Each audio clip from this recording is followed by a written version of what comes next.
Well, I am sitting up in the cockpit of what is soon to be our new boat.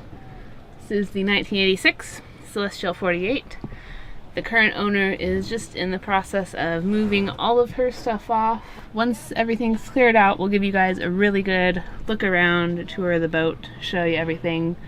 And tomorrow, I think we officially take possession.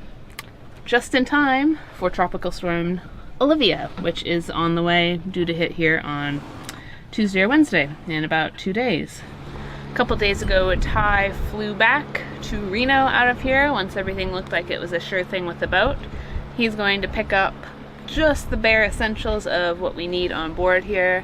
He flies back in tomorrow afternoon, just in time, right before Olivia is due to hit. Today is Monday, the 10th of September.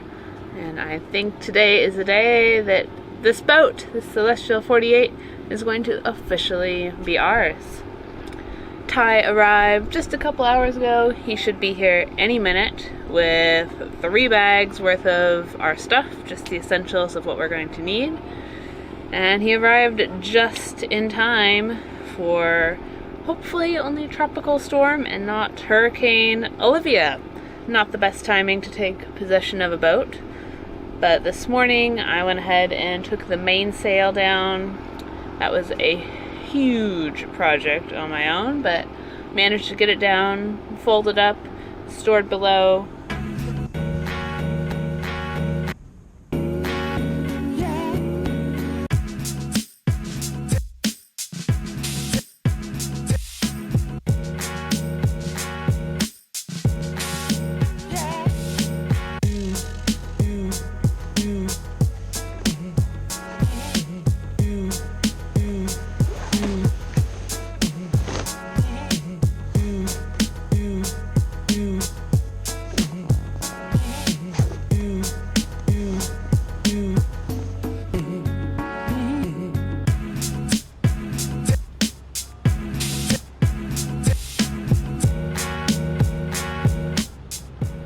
If it weren't for weather forecast, you'd say it was just another beautiful sunny day. No idea that Hurricane Olivia right now is just a few hundred miles back behind us. It's due to be downgraded, hopefully within 12 hours, just before it hits here. So it's expected to hit as a pretty strong tropical storm. Once Ty gets here, we'll really assess our dock line, mooring line situation, get those doubled up, make sure there's chafe gear on there, and all of that good stuff. It's not the best harbor in here. We're in Lahaina Harbor. It's very tight. It's kind of like med mooring. Basically the bow is up to the dock and then our stern is tied off to a mooring ball behind us. We're going to be putting out at least 1 anchor behind us, definitely doubling up on the lines going up to the dock. And we're very, very close to the other boats. They're just basically right up next to them. There's only a fender in between. There's only 4 fenders on this boat, so not a whole lot. So we'll have a look at things and see how we think they look. Look who I found! Hello. Finally showed up. It was a long way to the rental car. We've got a car for a day to get all the luggage out here. Mm-hmm. Because Uber's expensive here. Crazy expensive. $123 to get here from the airport. So car rental. Much cheaper for a day. $30 for a day, that's with taxes and all. Yeah, let's go bring our stuff down to the boat.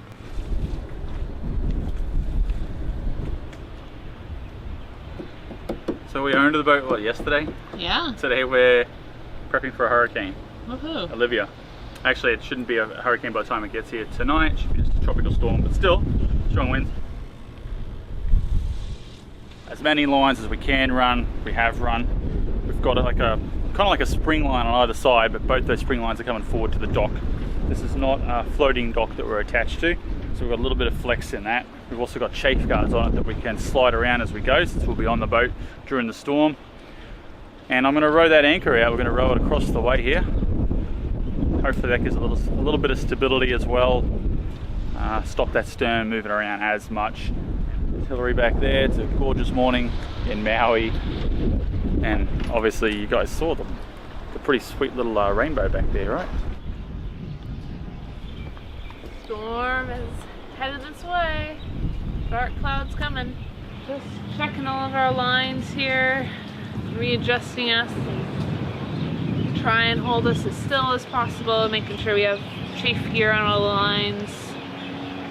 Right now our anchor line is slack. We'll pull that up if we need it. As always, you get a lot of opinions on what you should be doing here, on where you should be tying, what you should be expecting, anywhere from 20 knots of wind, which is nowhere near the case, to probably the 80 knots or something, which we will probably get gusts of coming down the mountain here. So it is downgraded. It is no longer a hurricane, although this was originally I think a category 4, might have been a category 5 for a brief period, but it downgraded to a tropical storm yesterday. Yes, and it should be here probably in the next few hours. Overnight, basically, it's going to cross directly over where we are, Maui, on what is our new boat. Our new boat, so, Celestial 48. It's currently named Sea Dragon, and it's still going to be a Sea Dragon, but it's going to be called Makara. There's a big story behind that. The smart ones of you guys probably know why it'll be called Makara and what the Makara reference is to and all that jazz. So everything's buttoned up here. Hillary took the mainsail down all by herself and folded it up. That was tough That work. was a big project by myself. We've got all the head sails down, all our lines tied up, everything off deck. We've got a lot of lines out around the deck, basically. Some spring lines kind of running forward. We've got 2 anchors out at 45, and we're anchored to a mooring wall here. A couple of older local, call them the drunk blokes, I guess, that were not appreciative, didn't like the idea of us putting out some 45 anchors.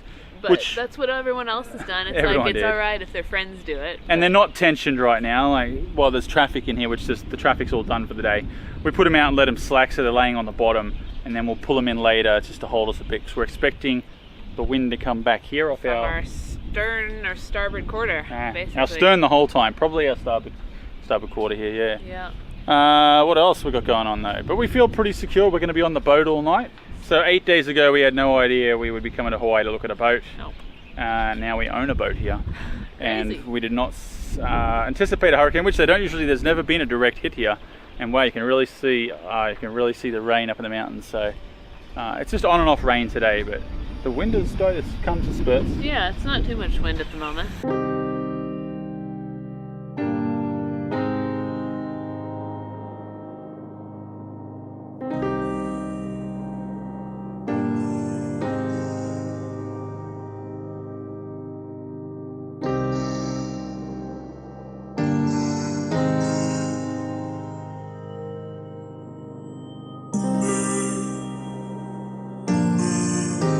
We survived the storm really well. It wasn't that bad here at all. Came out to be, what, 35 knots was probably the worst we really got here. Probably some gusts into the 40s for sure. But it was not as bad as everyone was expecting and we were expecting, so that's good. Thankful for that. And now we're just trying to clean out all this gear here. Plus there's a lot more down below. We just want to get some of this off the boat. It's going to go to the thrift stores and to somebody who needs it before we get out of here. There's a lot of stuff that we don't need. There's a lot of cleaning to be done below. Well, we woke up this morning to a not so pleasant discovery. We have, I think, a big rat on board here. One of the bananas we had hanging up here was totally eaten, had a huge chunk eaten out of it. There's an apple core taken out of the garbage, cereal bag chewed open and cereal everywhere, bread bag opened up. So now we have to deal with that as well. And if there's rats on board, no, I wouldn't be surprised if there's cockroaches or something else too. Most of our day today has been cleaning, sorting through things, kind of making space so we can figure out what's what. Now we're trying to take a look at the windlass, which we discovered is not working. The batteries are in a very difficult to access spot.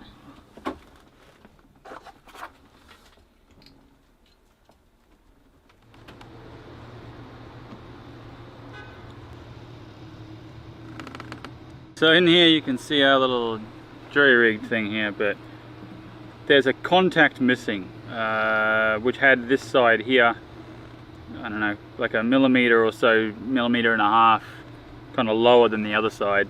So what we kind of may do right now with a little thin nut, which seems to be doing the job, We also propped the spring up a little bit with a smaller nut too, because the spring, I can't tell if it's either sheared off or if it's just lost some of its thing there. And as you can see here, we've got a job to do to clean. This is just disgusting and sticky, and it's just old butyl tape that is over everything, and it really needs to be cleaned back because it's out of control. So that'll be on our list, but right now we just wanted to get this working. And then I don't know where we get these little contacts from. Yeah. If we can order it from the manufacturer, probably. I'm sure if we call them, I think it's a Maxwell switch, yeah, so if we call them, but then that'll let us contact that down, and it should get us working windlass for the meantime. But we're happy to have it working, because that was not a good thing to discover that didn't work after the fact. And we need to close this project up because we're keeping the rat awake. We think the rat's sleeping up here. We found some remnants of our dinner, or of his dinner. Yeah. Up here. Hey, good job. That's kind of an interesting setup up here. There's 2 separate 6-volt batteries for the windlass. We tested those with the voltmeter, they're good. We're gonna check the water before we put them back away. But there's no like breaker or anything. It's just this little solar panel, tiny little solar panel that's wired directly to the batteries to charge them. And then the windlass is always on, you just push the switch. So ideally we'd at least like to put a breaker in there so it's not always on. And it's fine with the just that little solar panel probably for now in sunny climates, but no, might need to figure something out for the future. I think it's done this way to avoid like a huge cable run from the main battery bank. Yeah, because you've got to have them really well, and as usual they left the old cable. Someone of course, did. Yeah. So there's the old cable there that's been just cut halfway and left. Because you have to run an extremely thick cable, right, from if you're running the battery bank from back there forward. So it's such a long run for a decent size voltage. So it works, we just kind of need to monitor. We need to monitor what that usage is like for what the usage is like for the windlass to make sure that that little solar panel can keep up. The rat is dead. After setting a rat trap for one night, we were very relieved the next morning to have successfully trapped him, and we hoped that there was only one on board. Well, still just working on getting things cleaned up here. I just tackled cleaning out the fridge, which it's a newer refrigeration unit. I think the previous owners put it in 3 years ago or something like that. But it's a huge box. It's a little isotherm unit that's kind of like the little freezer, and then it chills everything else. But I don't know when the last time this has been defrosted. Look at this massive chunks of ice I took out. Basically the freezer unit wasn't available. It was just totally full of ice. Our veggies we got to put in there. Everything to go back in the fridge after it gets cleaned out. Definitely needs a good clean in there. Let's see, what else? This is the salon area. It's finally cleaned up a bit. This settee still has a bunch of stuff on it. There's a nice straight settee here. A little L-shaped one on this side. Still have a sail down here, some random stuff we need to put away. And then up forward, we have sails back out on deck after they've been taken down for the storm, so I can show you up what's forward now, finally. The previous owners had turned this V-berth forward cabin area. They disassembled it, so it's no longer a bed, and it became kind of like a big storage area. Lots of sails. This boat has a lot of sails with it. I think it would be pretty easy to turn it back into a bed. Just probably need to put some like fiddles on, a wood base, and a cushion. Even if we just did it partially and left the other half for storage. Still have a lot of stuff to go through and clean out up here, but for now we have a good start. We can actually kind of move around, do some things, and hopefully get underway here. Back in the salon, over here on the port side after you come down the stairs, we got a nice little forward facing chart table with an actual seat you can sit at. And then on the starboard side is the galley. And on the port side, we have a little walk-through hallway. Lots of tools stored in here. On the other side, we'll show you that later. Nice, big, huge engine room. Great to work in. And then the best part, this is the aft cabin. with a nice, big, huge, king-size bed.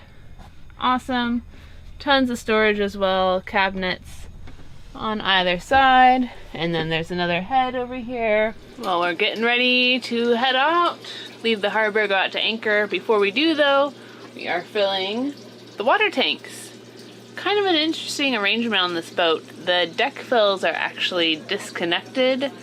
The previous owner didn't want any chance of saltwater intrusion in either the diesel or the water fills.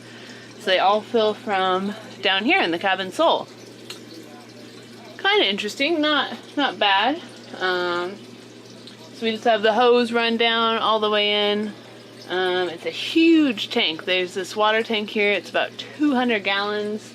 There's another 50-gallon tank up forward. It's a lot of water. There's also about 250 gallons of fuel on board here.